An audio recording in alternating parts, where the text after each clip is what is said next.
नवरात्रि व्रत कथा। एक समय बृहस्पति जी ब्रह्मा जी से बोले, हे ब्राह्मण श्रेष्ठ, चैत्र व अश्विन मास के शुक्ल पक्ष में नवरात्र का व्रत और उत्सव क्यों किया जाता है? इस व्रत का क्या फल है? इसे किस प्रकार करना उचित है? पहले इस व्रत को किसने किया, सो विस्तार से कहिए।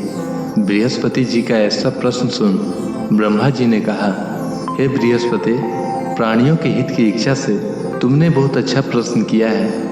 जो मनुष्य मनोरथ पूर्ण करने वाली दुर्गा, महादेव, सूर्य और नारायण का ध्यान करते हैं, वे मनुष्य धन्य हैं। यह नवरात्र व्रत संपूर्ण कामनाओं को पूर्ण करने वाला है। इसके करने से पुत्र की कामना करने वाले को पुत्र, धन की लालसा वाले को धन, विद्या की चाहने वाले को विद्या और सुख की इच्छा रखने वाले को सुख मिलता है। इस व्रत को करने से रोगी मनुष्य का रोग दूर हो जाता है, मनुष्य की संपूर्ण विपत्तियां दूर हो जाती है और घर में समृद्धि की वृद्धि होती है। बंध्या को पुत्र प्राप्त होता है, समस्त पापों से छुटकारा मिल जाता है और मन का मनोरथ सिद्ध हो जाता है। जो मनुष्य इस नवरात्र व्रत को नहीं करता, वह अनेक दुखों को भोगता है और कष्ट व रोग से पीड़ित हो अंगहीनता को प्राप्त होता है।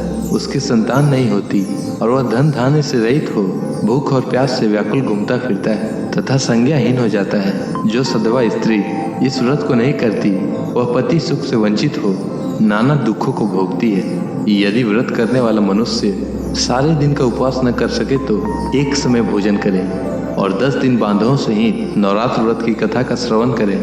हे बृहस्पति, जिसने पहले इस महाव्रत को किया था, वह कथा मैं तुम्हें सुनाता हूँ, तुम सावधान होकर सुनो। इस प्रकार ब्रह्मा जी का वचन सुनकर बृहस्पति जी बोले, हे ब्राह्मण, मनुष्यों का कल्याण करने वाले इस व्रत के इतिहास को मेरे लिए कहो। मैं सावधान होकर सुन रहा हूँ। आपकी शरण में आए हुए मुझ पर कृपा करो। ब्रह्मा जी बोले, प्राचीन काल में मनोहर नगर में पिड्डत नाम का एक अनाथ ब्राह्मण रहता था। वह भगवती दुर्गा का भक्त था। उसके संपूर्ण सद्गुणों से युक्त सुमति नाम की एक अत्यंत सुंदरी कन्या उत्पन्न हुई। यह कन्या सुमति अपने पिता के घर बाल्यकाल में अपनी सहेलियों के साथ क्रीड़ा करती हुई इस प्रकार बढ़ने लगी, जैसे शुक्ल पक्ष में चंद्रमा की कला बढ़ती है। उसका पिता प्रतिदिन जब दुर्गा की पूजा करके होम किया करता, उस समय वह नियम से वहां उपस्थित रहती। एक दिन सुमति अपनी सखियों के साथ खेल में लग गई और भगवती के पूजन में उपस्थित नहीं हुई। उसके पिता को पुत्री की ऐसी असावधानी को देखकर क्रोध आया और वह पुत्री से कहने लगा, अरे दुष्ट पुत्री, आज तूने भगवती का पूजन नहीं किया, इस कारण मैं किसी कुष्ठ रोगी या दरिद्र मनुष्य के साथ तेरा विवाह करूंगा। पिता का ऐसा वचन सुन सुमति को बड़ा दुख हुआ और पिता से कहने लगी, हे पिता, मैं आपकी कन्या हूँ तथा सब तरह से आपके अधीन हूँ। जैसी आपकी इच्छा हो वैसा ही करो। राजा से, कुष्ठी से, दरिद्र से अथवा जिसके साथ चाहो मेरा विवाह कर दो, पर होगा वही जो मेरे भाग्य में लिखा है। मेरा तो अटल विश्वास है, जो जैसा कर्म करता है उसको कर्मों के अनुसार वैसा ही फल मिलता है, क्योंकि कर्म करना मनुष्य के अधीन है पर फल देना ईश्वर के अधीन है। इस प्रकार कन्या की निर्भयता से कहे हुए वचन सुन उस ब्राह्मण ने क्रोधित हो अपनी कन्या का विवाह एक कुष्ठी के साथ कर दिया और अत्यंत क्रोधित हो पुत्री से कहने लगा, हे पुत्री, अपने कर्म का फल भोगो, देखें भाग्य के भरोसे रहकर क्या करती हो। पिता के ऐसे कटु वचनों को सुन सुमति मन में विचार करने लगी, अहो, मेरा बड़ा दुर्भाग्य है जिससे मुझे ऐसा पति मिला। इस प्रकार अपने दुख का विचार करती हुई वह कन्या अपने पति के साथ वन में चली गई और डरावने कुशायु उस निर्जन वन में उन्होंने वह रात बड़े कष्ट से व्यतीत की। उस गरीब बालिका की ऐसी दशा देख देवी भगवती ने पूर्व पुण्य के प्रभाव से प्रकट हो सुमति से कहा, हे दिन ब्राह्मणी, मैं तुझसे प्रसन्न हूँ, तुम जो चाहो सो वरदान मांग सकती हो।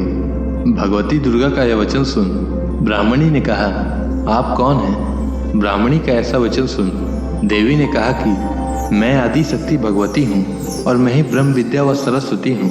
प्रसन्न होने पर मैं प्राणियों का दुख दूर कर उनको सुख प्रदान करती हूँ। हे ब्राह्मणी, मैं तुझ पर तेरे पूर्व जन्म के पुण्य के प्रभाव से प्रसन्न हूँ। तुम्हारे पूर्व जन्म का वृत्तांत सुनाती हूँ, सुनो। तुम पूर्व जन्म में निषाद की स्त्री थी और अति पतिव्रता थी। एक दिन तेरे पति निषाद ने चोरी की। चोरी करने के कारण तुम दोनों को सिपाहियों ने पकड़ लिया और ले जाकर जेल खाने में कैद कर दिया। उन लोगों ने तुझको और तेरे पति को भोजन भी नहीं दिया। इस प्रकार नवरात्र के दिनों में तुमने न तो कुछ खाया और न जल ही पिया। इस प्रकार 9 दिन तक नवरात्र का व्रत हो गया। हे ब्राह्मणी, उन दिनों में जो व्रत हुआ, इस व्रत के प्रभाव से प्रसन्न होकर मैं तुझे मनोवांछित वर देती हूँ। तुम्हारी जो इच्छा है सो मांगो। इस प्रकार दुर्गा के वचन सुन ब्राह्मणी बोली, अगर आप मुझ पर प्रसन्न हैं तो हे दुर्गे, मैं आपको प्रणाम करती हूँ। कृपा करके मेरे पति का कोढ़ दूर करो।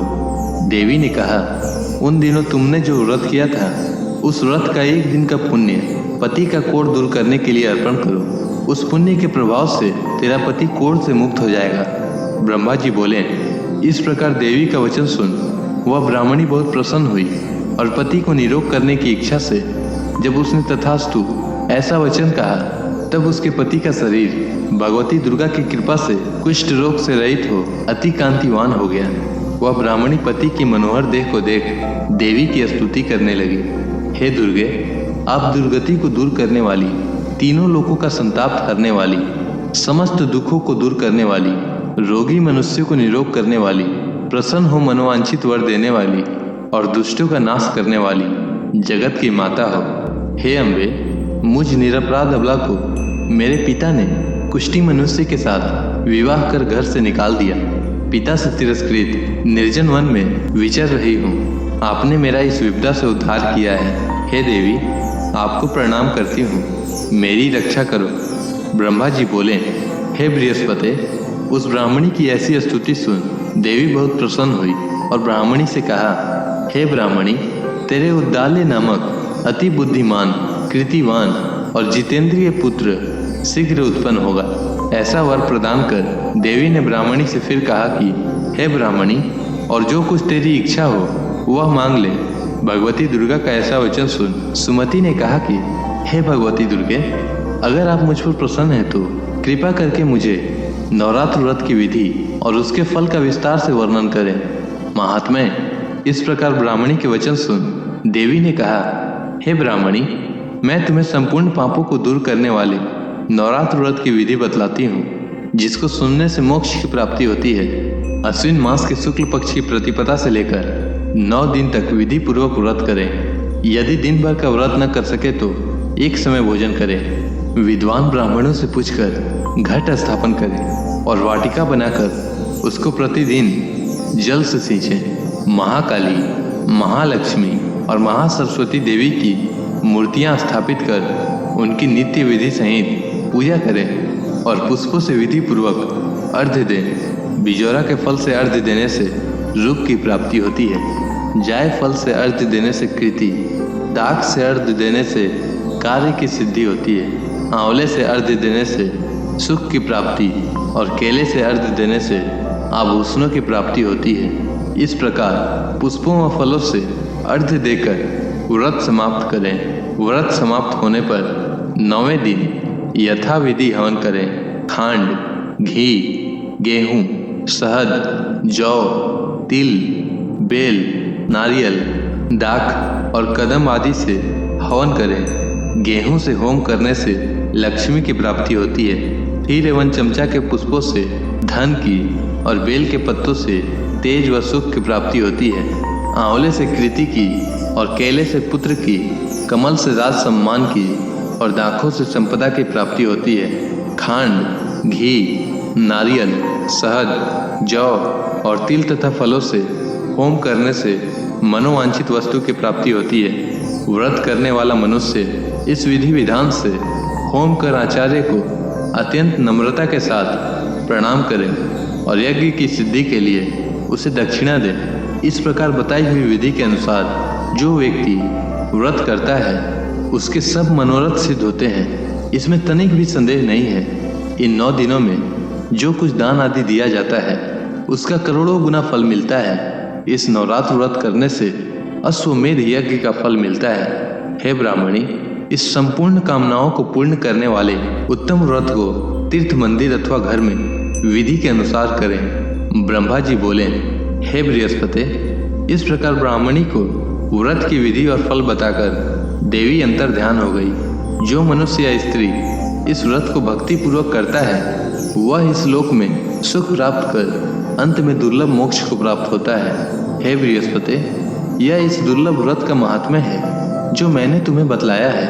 यह सुनकर बृहस्पति जी आनंद से प्रफुल्लित हो ब्रह्मा जी से कहने लगे कि हे ब्राह्मण, आपने मुझ पर अति कृपा की है जो मुझे इस नवरात्र व्रत का महात्म्य सुनाया है। ब्रह्मा जी बोले कि हे बृहस्पति, यह देवी भगवती शक्ति संपूर्ण लोकों का पालन करने वाली है। इस महादेवी के प्रभाव को कौन जान सकता है? बोलो, देवी भगवती की जय।